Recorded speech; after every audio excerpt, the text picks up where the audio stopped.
Hi అలైకిం షలోమ్. Hebrew భాష బైబిల్ భాష. ఇటు భాషలో భగవంతుడు ఇచ్చినటువంటి భావాన్ని అర్థం చేసుకోవడానికి చేసేటువంటి చిరు ప్రయత్నం. హీబ్రూ భాషలో దేవదేవునికి వాడబడినటువంటి పదం లేదా నామం లేదా నామధేయంబు లేదా నామవాచకంబులో ఉన్నటువంటి పరమార్థాన్ని గురించి సూక్ష్మంగా తెలుసుకునే చిరు ప్రయత్నాన్ని చేద్దాం. హీబ్రూ భాషలో నామము, ఆంగ్లములో నేమ్, తెలుగులో పేరు అన్నటువంటి పదాన్ని, హీబ్రూలో షమ్ అన్నటువంటి పదాన్ని వాడబడ్డది.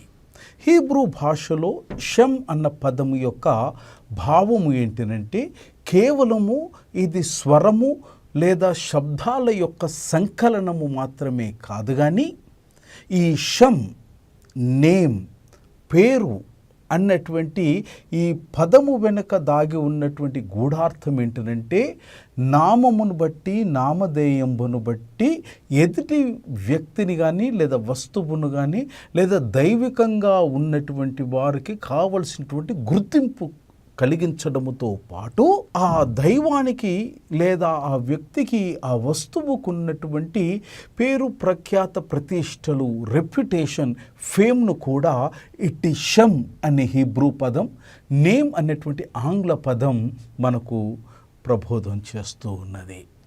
షమ్ అన్నటువంటి ఈ హీబ్రూ పదాన్ని it meant to convey the essence and characteristics of the person or that being identified.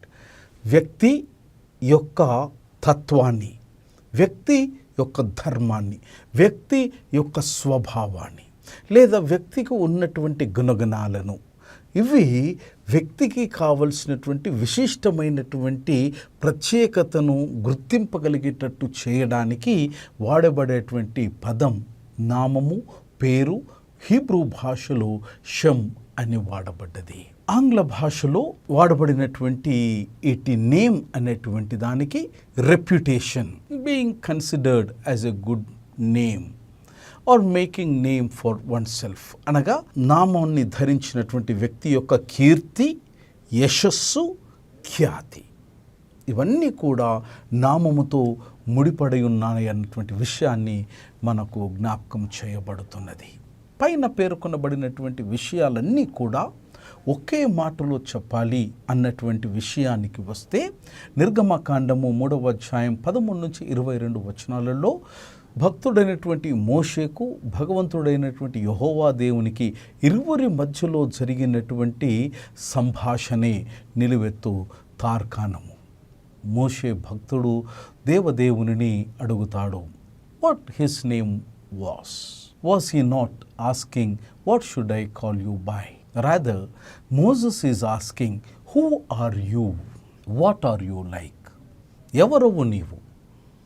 నువ్వు ఏ రకమైనటువంటి తత్వము కలిగినటువంటి వాడవు, లేదా నీకు ఏ రకమైనటువంటి ధర్మాన్ని కలిగినటువంటి వాడవు, లేదా నీవు ఏ రకమైనటువంటి స్వభావం కలిగినటువంటి వాడవు, నీ కీర్తి ఏమి, నీ యశస్సు ఏంది, నీ ప్రతిష్ట ఏంది, నీ ప్రత్యేకత ఏంది, నిన్ను నీ నామము ద్వారా నాకు పరిచయము చేసుకో అన్నటువంటి ప్రశ్నావళిని అర్థమిచ్చేటువంటి ఇట్టి ప్రశ్న ప్రయోక్తాన్ని భక్తుడైనటువంటి మోషే యెహోవా దేవునితో చేసినటువంటి సంభాషణ యొక్క సారాంశము.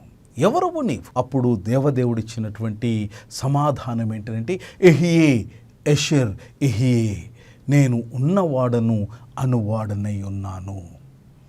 అనగా దేవదేవుని యొక్క నామములో ఉన్నటువంటి తత్వాన్ని, దేవదేవుని యొక్క నామములో ఉన్న ధర్మాన్ని, దేవదేవుని యొక్క నామములో ఉన్నటువంటి స్వభావాన్ని, దేవదేవుని యొక్క నామము ఆయన యొక్క కీర్తిని, ఆయన యొక్క యశస్సును ఎహియే ఎషర్ ఎహియే, I am what I am, I will be what I will be అన్నటువంటి ఈ చిన్న జవాబుతో తన్ను తాను ఆవిష్కరించుకుంటున్నాడు, తన్ను తాను ప్రత్యక్షపరుచుకుంటున్నాడు.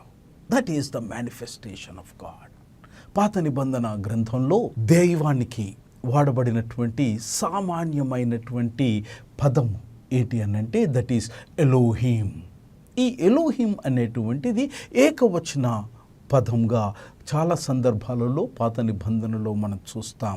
ఎల్ లేదా ఎలా అన్నటువంటిది ఏకవచన పద ప్రయోగము. అయితే ఆంగ్ల తర్జుమానందు ఎప్పుడైనా సరే దేవుడు గాడ్ అన్నటువంటి పాత నిబంధన పదాన్ని వాడబడినప్పుడు ఆ పాత నిబంధన పదమైనటువంటి హీబ్రూ పదమైనటువంటి Elohim or one of its form, దానిని దేవునిగా గాడ్గా వారు తర్జుమా చేసినారు. ద ఎగ్జాక్ట్ అక్షరార్థంగా ఎలోహిం అన్నటువంటి ఈ యొక్క హీబ్రూ భాష పదము యొక్క అర్థము లేదా దాని వెనుక ఉన్నటువంటి భావము ఏంటనగా it is strength and power, శక్తి, బలము, అపారమైనటువంటిది, పరిమితి లేనటువంటిది అన్నటువంటి విషయాన్ని ఈ ఎలోహిం అన్నటువంటి అక్షరార్థమైనటువంటి భావాన్ని మనం చూస్తాం. ఇట్టి పదాన్ని ఎలోహిం అనే పదం ఆదికాండం 1వ అధ్యాయం 1వ వచనం 3వ పదంగానే ఆది యందు దేవుడు మరి సృష్టిని సృజించెను. In the beginning God Elohim has created heavens and earth అన్న విషయాన్ని మనం చూస్తాం. ఎలోహిం అనేటువంటి నామవాచకమే బహువచనం. అయితే ఇది నిజమైన దేవుని గురించి మాట్లాడేటప్పుడు ఏకవచన క్రియతో ఉపయోగించబడుతున్నది. ఎలోహిం అనేటువంటి పదం it indicates unity and diversity. భిన్నత్వంలో ఏకత్వము కలిగినటువంటి దేవదేవుని అయినటువంటి బలమైనటువంటి దేవుని యొక్క స్వభావాన్ని ఇది ప్రతిబింబిస్తుంది. Elohim indicates a unity and diversity with in the nature of God. ఈ దేవుని యొక్క ఐక్యత్వంలో, దేవుని యొక్క భిన్నత్వంలో, దీనిని పరిశుద్ధ గ్రంథమైనటువంటి బైబిల్లో త్రిత్వము దేవుని యొక్క స్వభావముగా అనేకమైనటువంటి గ్రంథాలలో ప్రస్ఫుటంగా అది మనకు ప్రత్యక్షపరచబడి ఉండటం గమనార్హం. ఎలోహిం అన్నటువంటి ఈ పదం దేవునిగా ఆపాదించబడినటువంటి పదం, గాడ్ అనే ఆంగ్లంలో తర్జుమా చేయబడినటువంటి ఈ ఎలోహిం అనేటువంటి పదం తనాక్ అనేటువంటి హీబ్రూ గ్రంథాలలో, తనాక్ అనగా తోరా, తోరా అనగా పంచఖండాలు, నెవీం అనగా ప్రవక్తల గ్రంథాలు, కెతూబీం అనగా మిగిలినటువంటి ప్రవక్తల యొక్క వ్రాతల్ని. ఈ మూడింటిని కలిపి హిబ్రూ భాషలో తనాక్ గ్రంథాలు అని అంటాం. ఈ తనాక్ గ్రంథంలో ఎలోహిం అనేటువంటి పదం దాదాపుగా 2500 పై చిలుకు సార్లు దేవునిగా అభివర్ణించబడినది. హిబ్రూ బైబిల్లో ఈ దేవుని యొక్క అభివర్ణనకు, దేవుని గురించినటువంటి సంబోధనకు, దేవుని గురించి మాట్లాడవలసి వచ్చిన ప్రతిసారి హిబ్రూ భాషలో 4 వెవ్వేరు హిబ్రూ పదాలు వాడబడినాయి.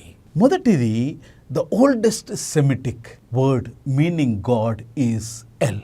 ప్రాచీన భాషలో, సనాతనమైనటువంటి భాషలో ఈ ఎల్ అన్నటువంటి పదంతో సంబోధించబడినది.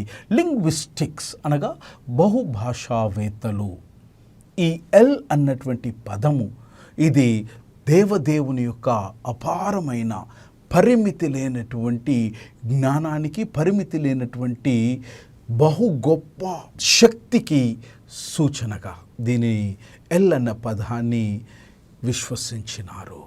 L is the strong one deity, బహుబలము కలిగినటువంటి భగవంతునిగా ఈ ఎల్ అన్నటువంటి పదాన్ని లింగ్విస్టిక్స్ బహుభాషావేత్తలు దీనిని అభివర్ణించినారు. ఈ ఎల్ అన్నటువంటి ఈ పదం, దేవుడు లేదా గాడ్ అని వాడబడినటువంటి ఈ పదం బైబిల్ గ్రంథంలో దాదాపు 238 సార్లు సంబోధించబడినది. ప్రప్రథమంగా ఈ ఎల్ అన్నటువంటి పదాన్ని మనం ఆదికాండము 14వ అధ్యాయం 18వ వచనంలో చూస్తాం. అక్కడ భక్తుడు గాడ్ మోస్ట్ హై ఎలియాన్ అన్నటువంటి పదాన్ని వాడబడినాడు.